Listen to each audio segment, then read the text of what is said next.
نماز کیسے چمک رہی ہوگی, صدقات کیسے چمک رہے ہوں گے, گناہ کیسے سیاہ نظر آ رہے ہوں گے, ذرا آپ اندازہ کر لیجیے. لہذا رب کے نور سے میدان حشر کی زمین منور ہو جائے گی, واشرقت النور الارض بنور ربها, اور پھر اس کے بعد سے سارے لوگ میدان حشر میں جمع ہو جائیں گے. تو فرمایا وَتَرَى كُلَّ أُمَّةٍ جَاثِيَةً, تم دیکھو گے کہ ساری امتیں گھٹنوں کے بل بیٹھی ہوئی ہیں مارے گھبراہٹ کے. جاثیہ کہتے ہیں گھٹنوں کے بل بیٹھ جانا, دو زانو بیٹھ جانا. اسی لفظ کی وجہ سے اس سورت کو سورۃ الجاثیہ کہا گیا, وہ سورت جس میں اللہ تعالیٰ نے لفظ جاثیہ اختیار فرمایا. لہذا ارشاد فرمایا وَتَرَى, اور تم دیکھو گے کل امتیں, ساری امتیں, جاثیۃً, گھٹنوں کے بل بیٹھی ہوئی ہیں, تھکی ہاری گھبرائی ہوئی, جان نکلی چلی جا رہی ہے. کل امت تدعا الی کتابها, ساری امتوں کو, پوری انسانیت کو ان کے نام اعمال کی جانب بلایا جائے گا, نام اعمال کی دعوت دی جائے گی. نام اعمال اپنا تھام لو, الیوم تجزون ما کنتم تعملون, آج تم کو بدلہ دیا جائے گا اس کا جو کچھ تم دنیا میں کر کے آئے ہو. یہ ہے تمہاری دنیا میں جینے کا مقصد کہ آخرت کے دن تم کو اس کا بدلہ ملنا ہے. ھذا کتابنا ینطق علیکم بالحق, یہ ہے تمہارا ہماری جانب سے تیار کردہ ریکارڈ. ھذا کتابنا, یہ ہے ہماری کتاب, ینطق علیکم بالحق, جو سچائی کے ساتھ, جو حقیقت کے ساتھ گویا گفتگو کر رہا ہے, تم کو بتا رہا ہے کہ تمہارے کیا نام اعمال ہے. نطقہ اصلاً عربی میں بولتے ہیں تلفظ کرنا, بولنا, لیکن یہاں پر کتاب بولنے کے معنی یہ ہوتے ہیں کہ کتاب گواہی دے رہی ہے, کتاب نام اعمال کو پیش کر رہی ہے, کتاب نام اعمال کو بتا رہی ہے. اور کتاب کے معنی لازمی بات ہے, کوئی وہ کتاب نہیں ہے جو ہمارے دنیا میں کتابیں ہوتی ہیں, بلکہ ایک تومار ہوگا, ایک ریکارڈ ہوگا, نام اعمال ہوگا جو ہمارے اور آپ کے درمیان پیش کر دیا جائے گا. انا کننا نستنسخ, ہم بے شک دنیا میں لکھوایا کرتے تھے, ما کنتم تعملون, جو کچھ تم کر رہے ہو. کیونکہ اللہ تعالیٰ کا علم وہ فیصلہ کرنے کے لیے کافی ہے. اللہ تعالیٰ اپنے علم کی بنیاد پر فیصلے قیامت کے دن کر سکتا ہے, اس کا علم کافی ہے. لیکن اللہ تعالیٰ نے مخلوق کے لیے, انسان کی سہولت کے لیے اور انسان پر حجت قائم کرنے کے لیے نام اعمال بھی تیار کروایا ہے. نام اعمال آپ جانتے ہیں, جس کے بارے میں اللہ تعالیٰ ارشاد فرماتا ہے کہ تم آج جو کچھ بولتے ہو, کرنا تو بہت بڑی بات ہے, جو کچھ بولتے ہو اس کو ریکارڈ کر لیا جاتا ہے. ارشاد فرمایا جو لفظ انسان اپنی زبان سے نکالتا ہے, ما یلفظ من قول الا لدیہ رقیب عتید, تو ایسا فرشتہ رقیب عتید جو ہمیشہ نگہبان رہتا ہے, نگہداشت کرتا ہے, اور جو سست نہیں پڑتا, کمزور نہیں پڑتا, طاقتور ہے, وہ فوراً ہی ریکارڈ کر لیتا ہے, لکھ لیتا ہے. جب یہ آیت نازل ہوئی تو صحابہ نے پوچھا, اللہ کے رسول کیا ہم جو بات چیت کرتے ہیں اس کا بھی حساب کتاب دینا ہوگا؟ جو ہم بات چیت کرتے ہیں, بولتے ہیں, تو اس کا بھی ہم کو جواب دینا ہوگا. تو اللہ کے رسول صلی اللہ علیہ وسلم نے ارشاد فرمایا, اور کیا, بہت سارے انسان اپنی زبان کی کھیتی کاٹنے ہی کے لیے جہنم میں جائیں گے. یہ ارشاد فرمایا, بہت سارے انسان اپنی زبان کی جو فصل بو رہے ہیں وہی فصل کی کھیتی کاٹنے کے لیے, اسی فصل کو کاٹنے کے لیے جہنم میں جائیں گے. اسی لیے زبان پر کنٹرول کرنے کی بہت دعوت دی گئی کہ زبان پر قابو رکھو, لایانی باتیں نہ کرو اور غلط باتیں نہ کرو. یہ ساری کی ساری چیزیں ریکارڈ ہو رہی ہیں اللہ کے حکم سے. انا کننا نستنسخ, ہم نے کہا ہے کہ یہ ریکارڈ کر دیا جائے, نسخے تیار کر لیے جائے, لکھ لیا جائے. ما کنتم تعملون, جو کچھ تم کر رہے ہو. لہذا سارا نام اعمال وہ ریکارڈ ہو رہا ہے. یہ اس پہلے مرحلے کا اللہ تعالیٰ نے تذکرہ فرمایا کہ پہلا مرحلہ رعب طاری ہوگا, خوف طاری ہوگا, گھٹنوں کے بل لوگ جھکے جا رہے ہوں گے اور اللہ تعالیٰ کے دربار میں کھڑے ہونے کی ہمت نہیں ہوگی, بلکہ دوزانو بیٹھے ہوئے, گھبرائے ہوئے, وہ اب آگے کیا ہونے والا ہے انتظار کر رہے ہوں گے. اس کے بعد کا پھر جو دوسرا مرحلہ شروع ہوگا وہ دوسرا مرحلہ یہ ہوگا کہ اللہ تعالیٰ کے حکم سے نام اعمال کی تقسیم ہوگی.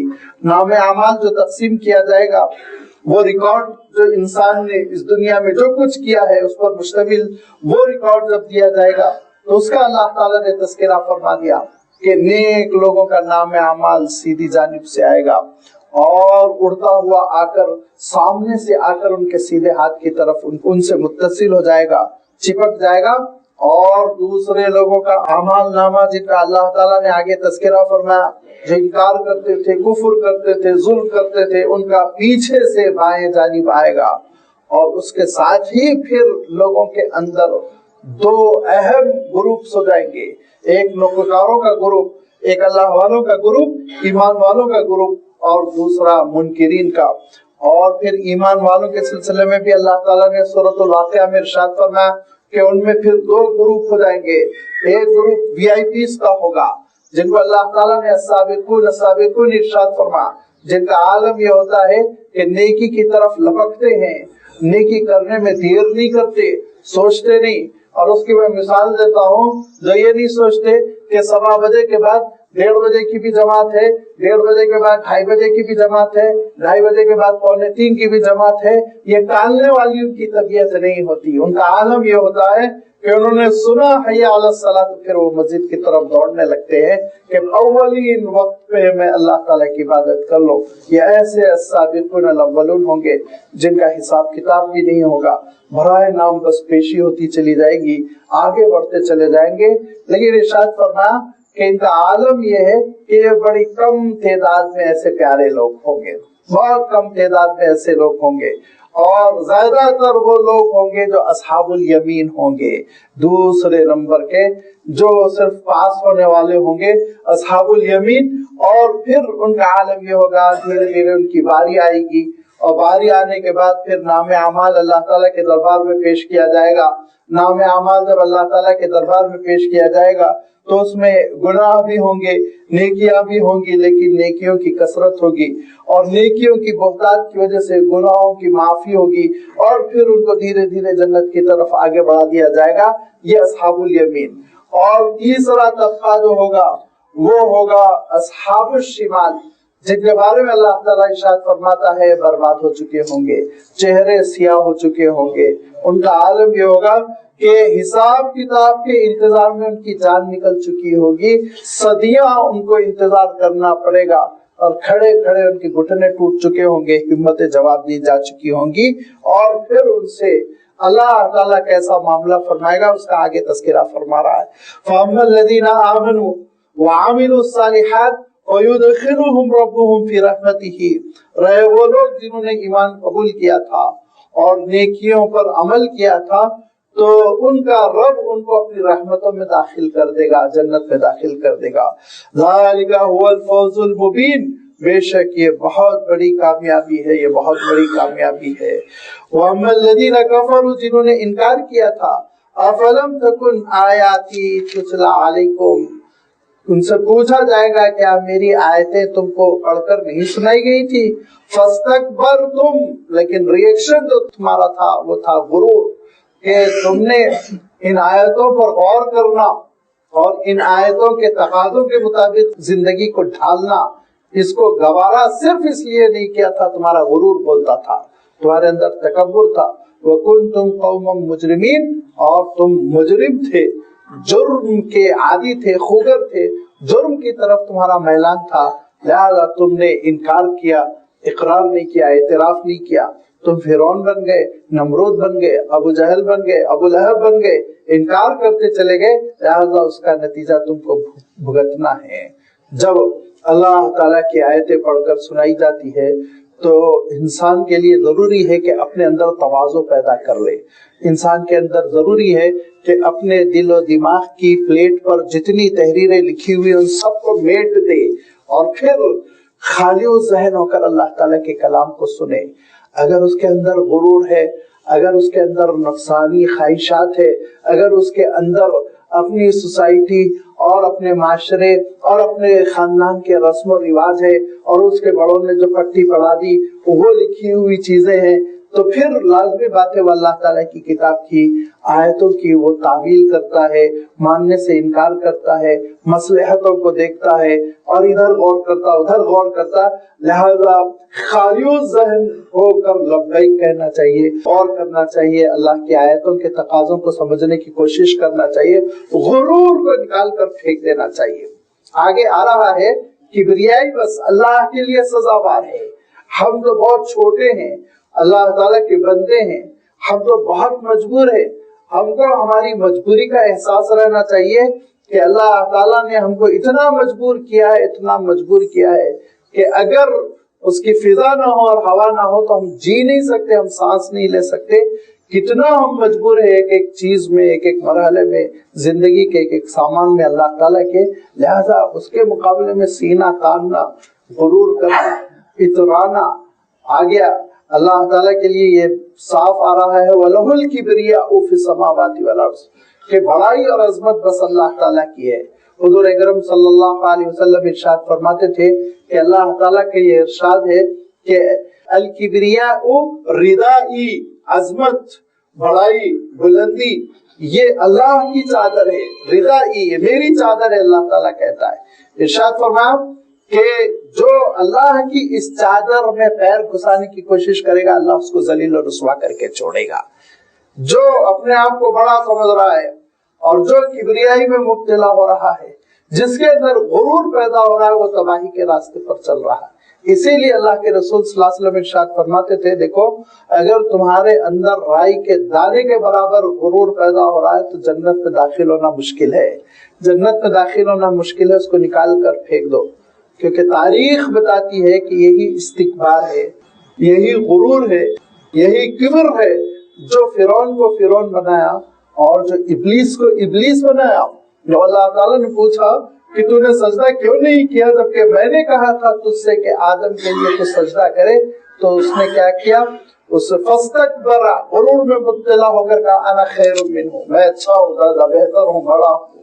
کس بنیاد پہ اس نے فیصلہ کیا وہ ایک الگ چیز ہے، لیکن اس نے فیصلہ کیا غلط اپنے بارے میں اور یہ کہا کہ میں بڑا ہوں، میں زیادہ اچھا ہوں. فاستکبر وابى ان يكون من الساجدين، اور سجدہ کرنے سے اس نے انکار کیا. لعنتوں کا مستحق ہو گیا، لعنتوں کا مستحق ہے اور پھر ہمیشہ اللہ کی رحمتوں سے وہ محروم ہو گیا. لہذا استکبار یعنی اپنے آپ کو بڑا سمجھنا، جس کو ہم عام اصطلاح میں اردو میں غرور کہتے ہیں. یہ غرور، پراؤڈی ہونا، یہ اردو کا لفظ ہے. عربی میں تو غرور کے دوسرے معنی ہے، یاد رکھیے. عربی میں غرور کے معنی ہوتے دھوکہ، چیٹنگ. لیکن اردو میں ہم جب پراؤڈی ہونے کی کیفیت کا غرور سے اظہار کرتے ہیں اس کے لیے عربی میں آتا ہے فاستکبر، اپنے آپ کو بڑا سمجھنا. لہذا انسان کے سامنے اللہ کی آیتیں پیش کی گئی تو اس نے اپنے آپ کو بڑا سمجھا. مکے کے مشرکوں کے سامنے قرآن مجید کی آیتیں پیش کی جا رہی ہیں تو ان کا عالم یہ ہے کہ یہ بنی ہاشم کے ایک یتیم ہی پہ کلام کیوں نازل ہوا، یہ فرشتے ہمارے لیے کیوں ظاہر نہیں ہوئے. لہذا انہوں نے اپنے آپ کو بڑا تصور کیا اور اللہ کے کلام کو سننے، سمجھنے اور اس پر عمل کرنے سے انکار کیا. آج کے انسان پر یہ کلام پیش کیا جاتا ہے تو عالم یہ ہوتا ہے، وہ یہ کہتا ہے میں تو وائٹ کالر وی آئی پی، میرے لیے تھوڑی ہے یہ چیزیں کہ مسجد میں نماز میں کھڑا ہو جاؤں، اس کے ساتھ جو لیبر ہے، اس کے ساتھ جو ڈرائیور ہے، اس کے ساتھ جو چھوٹا ہے جو بڑا ہے، یہ تفریق کرنے لگتا ہے، اپنے آپ کو بڑا سمجھتا ہے اور عار محسوس کرتا ہے کہ اللہ کے دین پر عمل کرے. لہذا یہ عار اور یہ غرور اور یہ کبریائی یہ دھیرے دھیرے اس کے لیے جان لیوا ہو جاتی ہے، دین کے تقاضوں پر عمل کرنے سے اس کو محروم کر دیتی ہے. لہذا نکال کر پھینک دینا چاہیے. اس غرور کو، بڑائی کو اپنے سینوں سے ہم جب صاف کر دیں گے تو سینہ چمکنے لگے گا اور اس میں اللہ تعالیٰ کی آیتوں کا نور دھیرے دھیرے جاگوزی ہوتا چلا جائے گا. فاستکبرتم وکنتم قوما مجرمین، غرور کیا تم نے، اپنے آپ کو بڑا سمجھا اور پھر اس کی وجہ سے تم مجرموں میں سے ہوتے چلے گئے. اللہ کے رسول صلی اللہ علیہ وسلم غرور کو اتنا ناپسند فرماتے تھے، اتنا ناپسند فرماتے تھے کہ مارے غرور کے اگر کوئی کپڑا وہ اتنا لمبا پہنتا ہے